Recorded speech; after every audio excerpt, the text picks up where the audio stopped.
They think it's like logos. If you literally like, all right, so this right here, right? Mm-hmm. This is an undefeated logo, Oh shit. right? Okay. I'm fucking undefeated. You are. Go cat. You are. Lead on me. I'm undefeated. A crib, now they boneless. That's where I come in. Hey, Diddy, what up? It's about to take twin. Hey, she know about it. She wanna keep playing. Like she don't know. She knew. You're that broke? You need to steal $5? Yes. You that broke? You need it back? Fuck out here. Move along here. Fuck out. My bad. Excuse my big head ass cousin Day right here. My name is Craig. That'd be $5 more. Let me see that real quick. You got $5 too? Rob her ass. Say what now? Kanye West just named Blueface as the latest clone in the industry. Out of all the names he could have said, Blueface was not on anyone's list. Yet, here we are. Fans are now replaying every clip, every photo, every strange detail that showed up after Blueface walked out of jail. The tattoos, the weight, the attitude, even the music. And now, people are asking the wildest question of all, is that really him? Blueface went into jail looking one way and walked out looking like someone fans barely recognized. The first thing that hit people was the size change. He came out way heavier than before. His face shape looked fuller. His posture seemed different. Even the way he moved felt slower, like something was off. Some fans brushed it off quick. Jail food, stress, inactivity, that all makes sense. But other people weren't buying that answer at all. They said something felt wrong in a way they couldn't explain. Then the tattoos showed up. And that's when the whispers turned loud. Nobody was ready for what they saw on his face. Random logos placed like stickers on a notebook. Telegram, Walgreens, what looked like the Washington Nationals logo, a Chase Bank symbol, Major League Football imagery, even a Saint Laurent-style mark. Fans weren't just confused, they were stunned. None of it connected to his past, his brand, or his story. People pulled up old interviews where Blueface joked about never touching his face with tattoos. Now his face looked like a walking billboard. When asked why he did it, his answer didn't clear things up. He said he got tired of telling people where he was from. That response only made the internet more suspicious. The before and after photos made things worse. Side by side, it looked like two different people standing in the same spot. Once the internet smells something strange, it never lets go. That's when Kanye's name entered the chat in a serious way. People forget that Kanye has been talking about cloning, replacements, and lookalikes for years. Most of the time, the public laughed it off. They called it another wild moment. But this time felt different.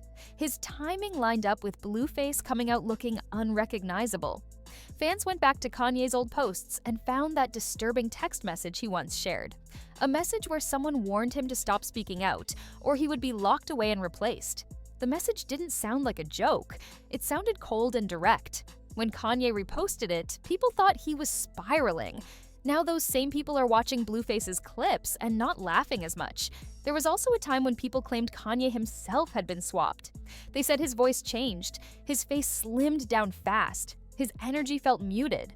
At the time, it sounded ridiculous. But once the idea sticks in online culture, it never fully disappears. Kanye calling out Blueface reopened every single one of those old debates. People began lining up the patterns. Enter jail, big physical change, shift in behavior, strange branding, fewer public appearances. The same things that fueled the Gucci Mane rumors started showing up again. Gucci Mane's story is the blueprint for all modern clone talk. Before jail, Gucci was known for a heavy lean belly, slow movement, and reckless behavior. When he walked out, the man was cut up with visible abs, clear skin, sharper speech, and what looked like a totally different mindset. Fans didn't see it as growth at first. They saw it as a replacement. Even his famous ice cream cone tattoo seemed lighter.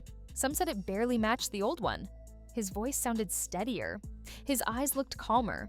People joked at first, but then the jokes turned into full theories. Some even claimed his wife was paid to manage the new version and keep him on track. Gucci eventually addressed it. He said he changed on purpose, lost weight, cleaned up, switched his circle, left old habits behind. He said the growth was real.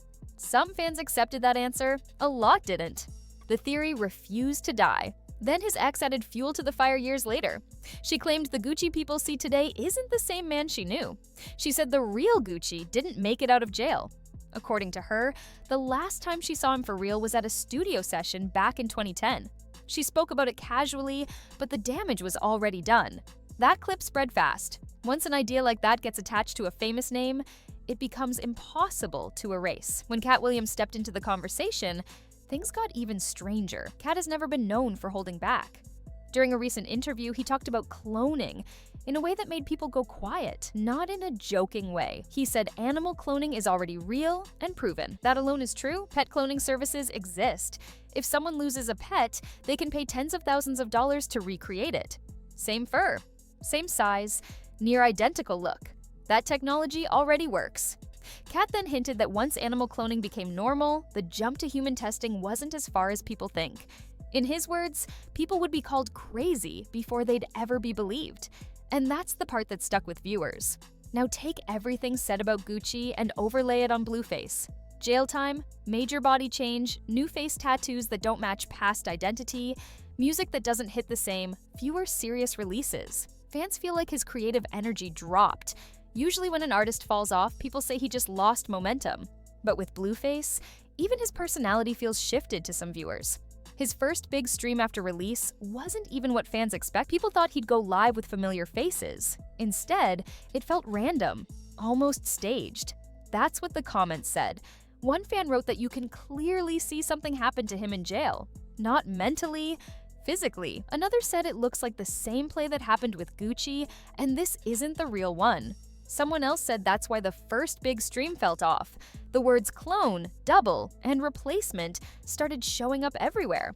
Of course, a lot of people are still joking about it. Memes went wild, but mixed into the jokes is a layer of real discomfort. Some fans don't feel like they are laughing anymore. They are watching closely. Here's the part most people ignore. The human brain is wired to notice patterns.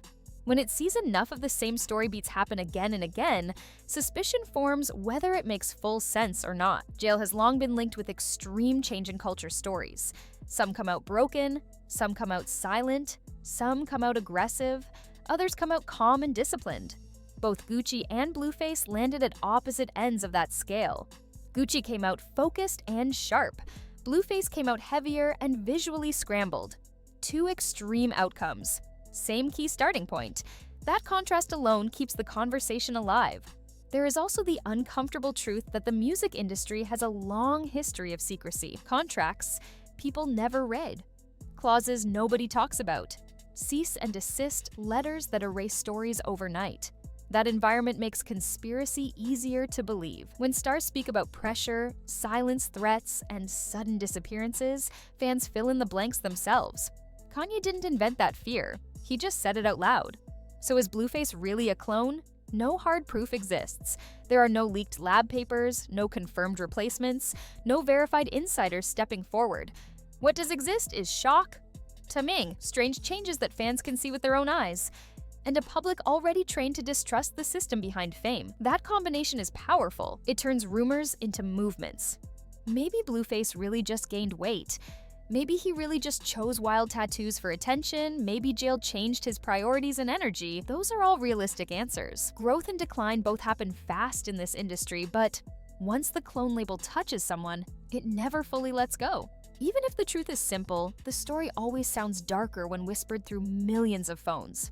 And that's the real danger of this whole thing. Not cloning, not jail, not even Kanye's claims. The danger is how fast belief spreads when fear and fame mix. A single comment becomes a theory. A single theory becomes a movement. A movement rewrites reality for millions of people who were never there to see the original story. So now the question isn't just whether Blueface is the same man. The question is how many artists will walk out of life-changing moments only to be told they no longer look real enough to be believed. Drop your thoughts in the comments. Do you think fans are reading too deep into this? Or do you feel that same strange shift everyone keeps talking about? And once you decide that, here's the next question that hits even harder. Who do you think is next?